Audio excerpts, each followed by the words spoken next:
Don't have much time to read books, want to make the most of your commute, then you've come to the right place. Welcome to the What's It About channel. Don't forget to subscribe, like, and turn on notifications.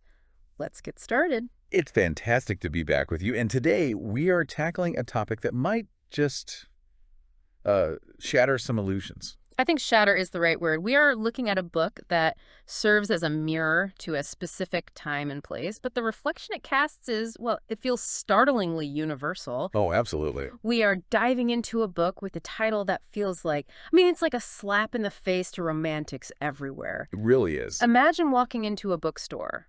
Maybe you're looking for a nice, cozy love story to curl up with, and you see a cover that just screams, Aslında aşk yok. Which translates to the very blunt, very provocative, actually, there is no love. Exactly. It's like, wow, okay, tell us how you really feel, right? No holding back. It sounds like the ultimate breakup anthem. It sounds like something you'd say after a really bad date or a messy divorce.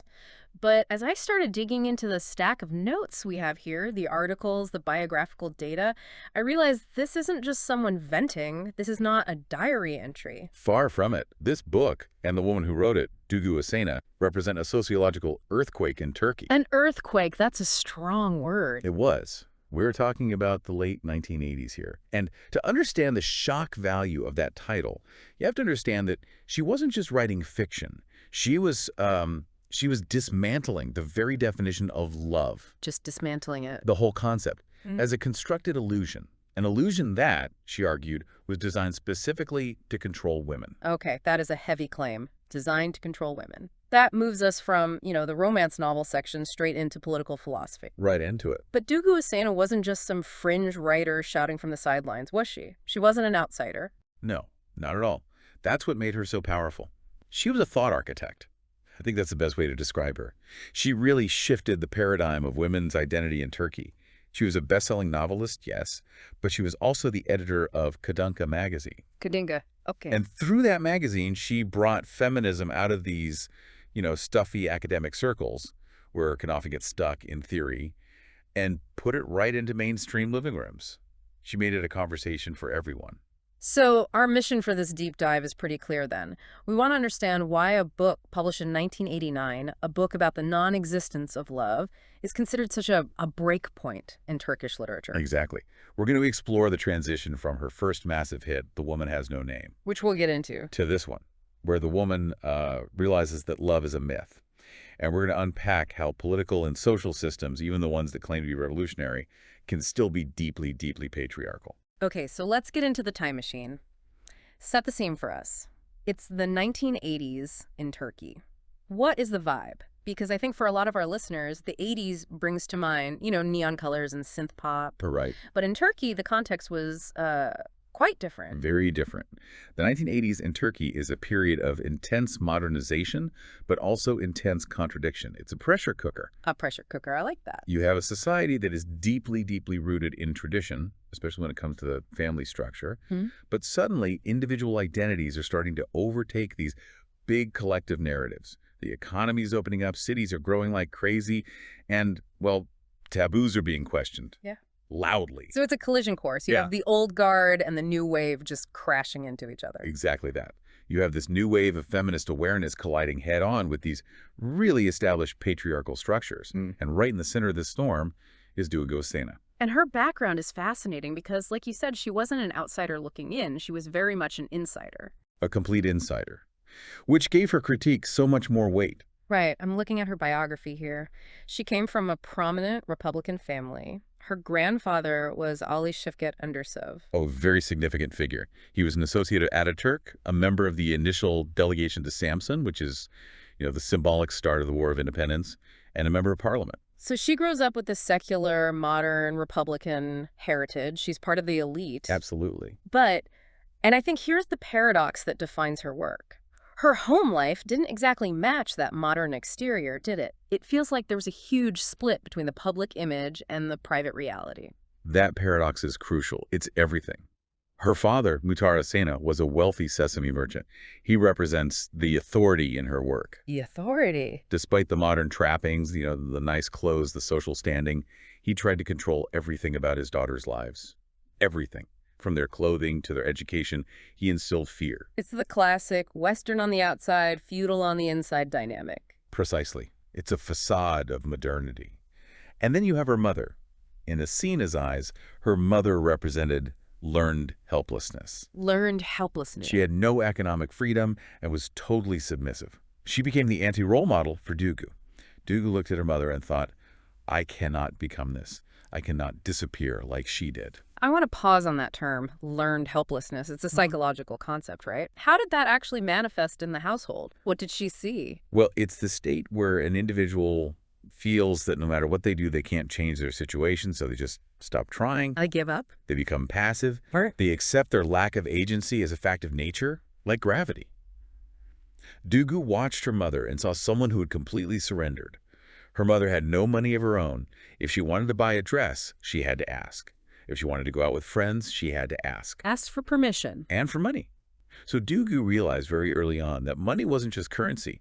It was permission. It was autonomy. That observation is the bedrock of her economic arguments later on in her books. And she didn't just base these powerful observations on her family. She actually had the academic chops to back it up. She studied pedagogy at Istanbul University. That's a detail people often miss. Yeah. They think she was just writing from emotion or, some personal grievance. But no, she was a trained pedagogue. She worked at the Haseki Hospital Child Clinic for 2 years. Wow, okay. So this gave her a front row seat to observe how gender roles are constructed in the family unit right from childhood. She saw how little girls are programmed versus little boys. She saw the manufacturing of the compliant woman in real time. Which brings us to the prequel. I mean, we can't really talk about... Actually, there is no love without talking about the explosion that happened 2 years prior in 1987. Yeah. Kadunian Adi Yok. The Woman Has No Name. This book was a phenomenon. I mean, it went through 40 editions in 1 year. 40. 40. In the Turkish publishing world, or honestly any publishing world, that is astronomical. It was everywhere. Everyone was talking about it. And the core metaphor is right there in the title. The protagonist has no name. Throughout the entire book, she is never named. Not once. She is defined only by her relationship to others. She is a daughter, a wife, a lover, but never herself. Wow. It was a scream of existence. It was her saying, I am here even if you refuse to see me, to name me. And the state. The state did not like that scream. Not at all. In 1988, a government protection board declared the book obscene. Muzur. It was banned. Confiscated from shelves. Let's really dig into that ban on Kadunian Adi Yok. We touched on it, but I feel like the scale of this scandal is hard for us to grasp today. We're used to controversial books, but this was a direct state intervention. It was huge. You have to remember, this book was selling like hotcakes. It was a cultural event. And then the Board for the Protection of Minors from Obscene Publications, that was its full name, stepped in. That sounds like a fun group of people you want at a party. Hi, I'm from the Board for the Protection of Minors from Obscene Publications. Right. And they labeled it Muzur. Now, in Turkish law at the time, this meant it could only be sold in a non-transparent bag, basically a sealed black plastic bag with a big stamp on it saying, harmful to minors. So it was treated like pornography. It was. Exactly like that. It couldn't be displayed in shop windows. It couldn't be advertised. It was pushed into the shadows. And all this for a book about a woman seeking her own identity. Yes. And the reason. It's because she talked about sexuality. Plain and simple. She talked about premarital sex. She talked about women having desires and enjoying those desires. The state's view, the official line, was that a moral Turkish woman does not have these thoughts, and she certainly doesn't write about them. So by writing about it, she was breaking the code of silence. And that was her crime, the silence. Which, ironically, probably made people want to read it even more. I mean, nothing sells a book like the government saying you absolutely cannot read this. Usually that's exactly how it works, the Streisand effect, right? But Alesta didn't just accept the ban and enjoy the notoriety, no. She fought a legal battle from 1988 all the way to 1991. 3 years. 3 years. And she won. She turned a book ban into a national debate about women's freedom of expression and sexuality. She essentially put the state on trial. That is a power move. Now, the first book, The Woman Has No Name, it ends with a specific realization. The protagonist literally says, actually, love doesn't exist. And that's the cliffhanger that leads us right into the book we're discussing today. Exactly. The first book is about realizing you have no name. It's the demolition of the old identity. It's tearing the house down. The second book, Actually There Is No Love, is about what you do after you realize the one thing you were promised, romantic salvation, is a lie. It's about trying to build a new house on that empty lot. A new house with new rules. So let's deconstruct this myth. The second novel moves the woman from the private sphere, step in the house with the family, out into the public sphere. She's in business, she's navigating city life, but she's haunted by the central question. Is love a real emotion, or is it just a learned expectation? And Asena argues, pretty forcefully, that it's the latter. She starts by looking at the programming that girls receive from birth. The Disney princess syndrome. Basically, yeah. It's the whole package. The prince will come. Marriage is the thing that completes you. True happiness is found in a romantic union. Asena argues that women are taught, conditioned, to make love the center of their lives. It is their primary project. The main quest. The main quest, exactly. But for men, it's just a component. It's a side quest. It's a hobby versus a career. That's a really good way to put it. The protagonist in the book realizes there's a fundamental inequality of passion. She is sacrificing, adapting, molding herself to fit the relationship. Meanwhile, the man preserves his individuality perfectly. He doesn't lose himself in the edifices. That's a concept that it really hits hard. Asena argues that from the moment a girl is born, she's handed a script. And the climax of that script is the wedding. Right. Everything else, school, friends, hobbies, is just filler until the main event. Whereas for boys... For boys, the script is the adventure, the career, the conquest. Marriage is just something you do along the way. It's a pit stop or maybe a trophy you pick up. It's not the plot. So when a man and a woman enter a relationship, they're playing two totally different games. The woman is playing, this is my entire life. The man is playing, this is a nice part of my life. Correct. And this creates a structural imbalance from day one. The woman is willing to sacrifice her job, move to a new city, give up her friends for the relationship, because to her, the relationship is the priority. The man is rarely willing to make those same sacrifices. It's not expected of him. Not at all. So Asena's protagonist realizes she is pouring herself into a bucket that has a hole in it. She gives and gives, expecting the same intensity in return. But the system just isn't built for that kind of reciprocity. And then comes marriage. In the book, marriage is not the happily ever after. It's described almost as institutionalized servitude. Because it shifts from romance to roles. The woman manages the home. The man represents economic power. The protagonist realizes that marriage turns love into a long list of responsibilities. It's where romance goes to die because it becomes a job. You become the manager of his life, his home, his social calendar, often at the expense of your own. The book also has a very raw discussion about the double standard of sexuality. This was one of the most controversial parts. Absolutely. Asena just takes a sledgehammer to the honor code. How so? Think about the language we still use. If a man cheats, what do we call it? A slip-up? An escapade? Boys will be boys. Boys will be boys. It's almost expected, or at least it's forgiven as some kind of biological urge he can't control. Right. But if a woman cheats... She is immoral. She is nameless. She is ruin. The book dissects the psychological impact of this. The protagonist realizes that her self-worth has been completely tied to being chosen and kept by a man. If he cheats, she feels personally worthless. As if it's her fault. Exactly. Asena is trying to get the reader to see that this is internalized misogyny. You aren't worthless because he cheated. The system just told you that your value depends on his loyalty. It's toxic. It just blames the victim. Completely. And men don't face that same equation.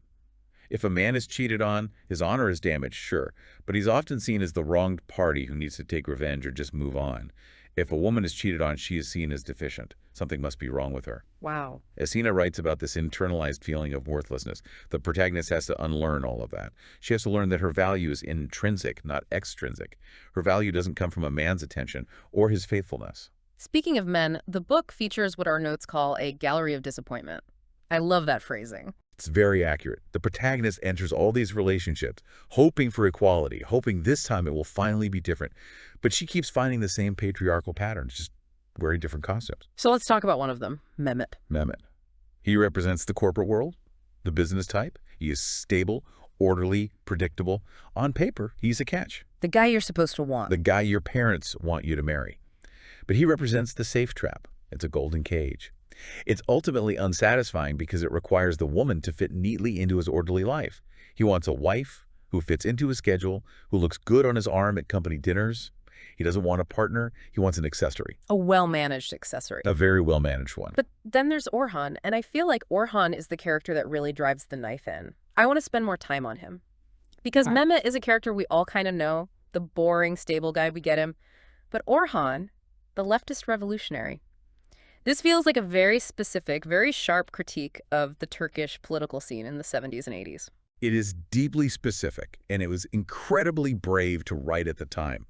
You have to understand, the leftist movement in Turkey was seen as the vanguard of progress. They were the ones fighting for workers' rights, for equality against imperialism. They were the good guys. In the intellectual narrative of the time, yes, they were the good guys. You would assume they're the feminist allies. You'd think, here's a guy who reads Marx. He understands oppression. And Asena was part of these circles. She knew these men intimately. So she was writing from experience. Very much so. Ah. And what she exposes in the character of Orhan is the staggering hypocrisy of the, well, we might call him a brocialist. Yep, a brocialist, right. Orhan is the complex antagonist. He isn't a boring corporate guy. He's a leftist, a revolutionary. He was even wounded in a street conflict, so he walks with the crutches. He's a member of an illegal organization. So on the surface, he's rejecting the entire system. And that is the trap. Yeah. This is Asena's most damning critique. Orhan, the man fighting for the freedom of the people, treats the woman as a tool. How so? I mean, in what way? He uses her, not necessarily sexually in a predatory way, but ideologically. He uses her as a courier for his illegal organization because, a well-dressed woman is less likely to be suspected by the police. Oh, wow. He objectifies her value based on her utility to his cause.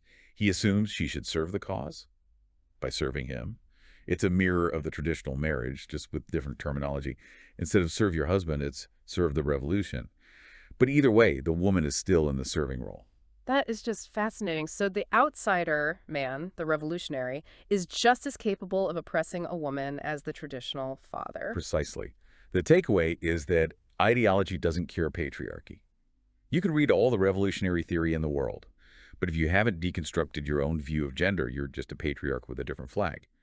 He might call you comrade instead of wife, but if he still expects you to make the tea and carry the risk while he makes the grand decisions, nothing has actually changed. And Orhan's physical vulnerability, the crutches, the injury, that must add a layer of complexity. She takes care of him, right?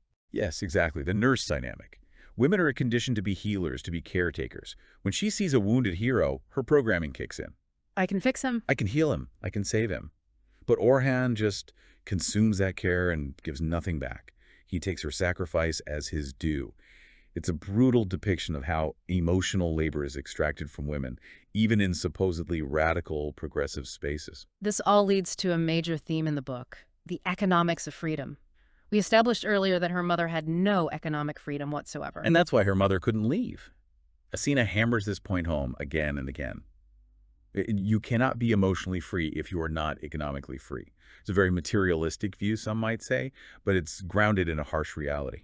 And the daughter, the protagonist, she works. She works. She earns her own money. And that money buys her the most important thing of all, the option to say goodbye. It changes divorce from being a tragedy into a rebirth. Yes. Society labels the divorcee as a homewrecker or a failure. In 1980s Turkey, it wasn't common at all. It was a huge stigma. A divorced woman was often seen as used goods or as dangerous, a threat to other people's marriages. The homewrecker potential. Exactly. A single, independent woman is a loose electron. She makes the stable atoms very nervous. But in the book, divorce is the necessary step for self-reconstruction. It's the moment she stops being an extension of a man and finally becomes her own entity. But the book also asks us a really tricky question. What does a free woman look like? Does being free mean saying yes to every man just to prove you're sexually liberated? That's the swing of the pendulum, isn't it? Sometimes, in an effort to be free from one box, you just jump into another. This is the danger. You reject the virgin saint archetype that society gives you. Sure. But society is waiting with a new trap, the plaything archetype. Right. If you aren't the saint, you must be the slut. That's the binary they give you. The protagonist feels this pressure. Men approach her assuming that because she's divorced and a feminist, she must be easy. That she's just down for anything. Right. They think, oh, she's liberated. That means she has no standards. The book answers this so clearly. No. True freedom is the ability to choose, to refuse, and to not need a partner to validate your existence. She realizes that saying no is just as much a part of sexual freedom as saying yes. Maybe even more so. Perhaps even more so. because it's Okay. about her choice, not about fulfilling someone else's expectation of what a liberated woman should be. Which brings us to the epiphany. The title itself. Actually, there is no love. Is she saying the emotion of love doesn't exist at all? Is it a nihilistic book? It sounds incredibly nihilistic on the surface, but it's actually deeply liberating. She isn't saying the emotion of care or affection or connection doesn't exist. She's saying the mythological love doesn't exist. Is it Hollywood love? The Hollywood love, the love that saves you, the love that completes you, the love that lasts forever like in the movies and fairy tales. The "you complete me" line. She's saying that's a lie. She's saying, reality check. Emotions change. Relationships are temporary. And often, what we call love is just dependency disguised as passion. That's harsh truth. That's a very harsh truth, but it clears the fog. Once you accept it, you're free. So the resolution of the book isn't her finding a better man? No, absolutely not. The resolution is the protagonist stops looking for a savior. She realizes the only permanent relationship she will ever have is the one she has with herself. She breaks the addiction to being loved. That is the perfect way to put it. The happy ending isn't a wedding. The happy ending is autonomy. It's sitting in a room, alone, and feeling completely okay, feeling whole. It makes you think about all the pop songs we listen to. I can't live without you. You are my everything. I am nothing without you. It's extremely unhealthy. It's codependency set to music. Asena is challenging that entire narrative. She's saying that this desperate, clawing need for another person isn't love. It's weakness. It's a void inside yourself that you're trying to get someone else to fill. So what is the alternative that she offers? If that's not love, what is? She offers a love based on two full circles standing next to each other, rather than two half circles trying to make one. I like that visual. She suggests that you have to be a complete person before you love. And if you are a complete person, you don't need love to survive. You want it, perhaps. You might choose it. But you don't need it like oxygen. And that's the actually love doesn't exist part. The oxygen love, the I can't live without you love, that doesn't exist. Correct. The savior love is a lie. No man is coming on a white horse to save you from your life. You have to save yourself. And once she realizes that, the desperation vanishes. She becomes powerful. Because you can't control a woman who doesn't need you. That is the ultimate power. The power of being able to walk away. And that is how the book ends. Not with a kiss, but with a woman standing on her own 2 feet, looking at the horizon and being unafraid of being alone.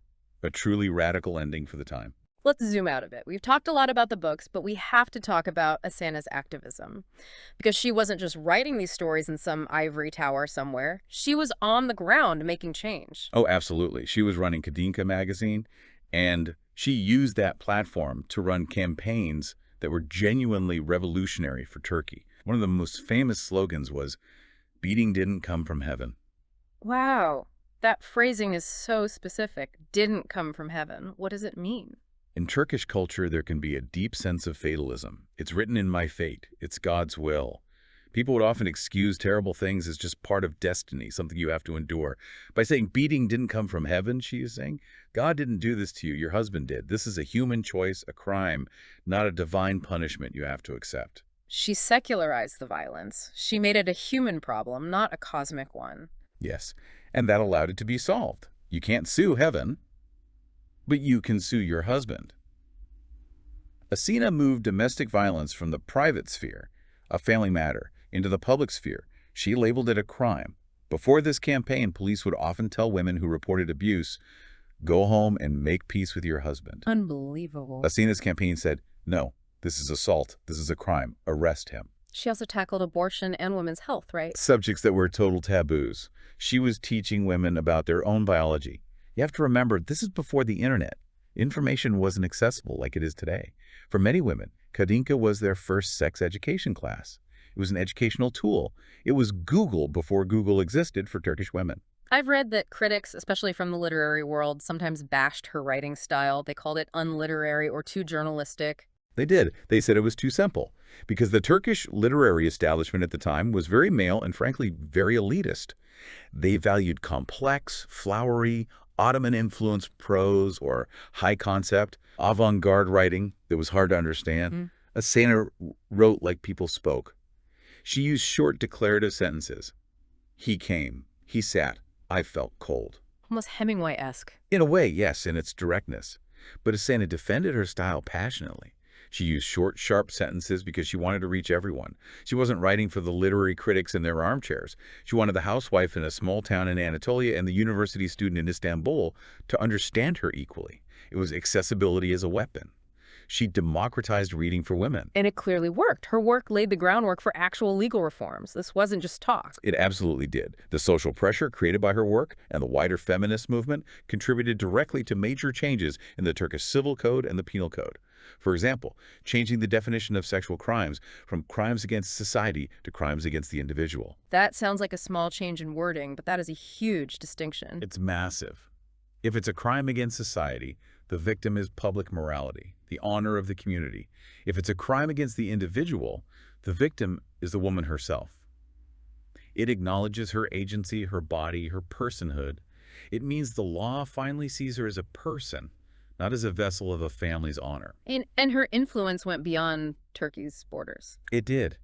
After her acquittal in the court case we mentioned, her book started getting translated into German, Dutch, Greek. The success in Greece was particularly telling. Why Greece? Because it showed that this Mediterranean patriarchal struggle was universal. The cultural context was similar enough. Women across borders read her and said, "This is my story too. This is my father. This is my husband." It resonated deeply. So bringing it all together now, we started with a book title that sounded like a simple, cynical breakup anthem. We've ended up with a history of the Turkish feminist movement, legal reform, and social change. That is the power of Duygu Asena. She takes the personal, a bad relationship, a controlling father, and she pulls on that thread until the whole tapestry of society unravels. She shows us in vivid detail that the personal is always political. From the nameless woman to the woman who knows love is a myth, it's quite a character arc when you lay it all out. It is the arc of becoming an individual, and I think that's why she is still so widely read today. Every young woman, and I'd say every young man too, eventually has to go through that process. Separation from the parents, disillusionment with idealized romance, and finally the construction of the self. Asena just wrote the guidebook for it. And I think the final takeaway from Asena, the one that really sticks with me, isn't that we shouldn't love, it's that we shouldn't lose ourselves in it. Exactly. It's a call to replace dependency with sharing. To be two whole individuals sharing a life rather than two broken halves trying to make a whole. Absolutely. In our modern world of social media relationships and perfectly curated romance, remembering that actually that mythological love doesn't exist is surprisingly healthy. It takes the pressure off. It lets you build something real, something human, instead of chasing a ghost. Well, this has been a fascinating journey through a true breakpoint in literature.